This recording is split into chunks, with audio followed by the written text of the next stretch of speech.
नमस्कार मित्रांनो, M R Narsing भाषण मित्र या यूट्यूब चॅनलवर आपलं स्वागत आहे. भगतसिंग राजगुरू सुखदेव या 20 मार्च 1931 रोजी लोहार तुरुंगात युवा स्वातंत्र्य सैनिक भगतसिंग राजगुरू आणि सुखदेव यांना ब्रिटिश सरकारने फाशी दिली.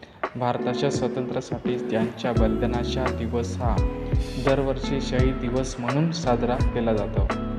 साधारणतः 20 वर्षाचा या शूरवीरांनी देशासाठीच आपले प्राण अर्पण केले. भारताच्या स्वातंत्र्यासाठी चा सन्मान करण्यात शहीद दिनाचे महत्त्व आहे.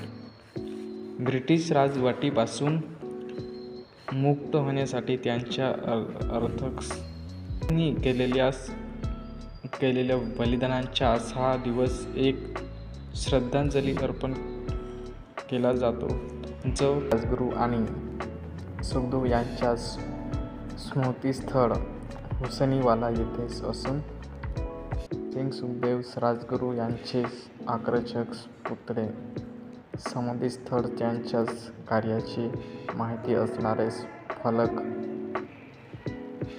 स्मारकात आहेत.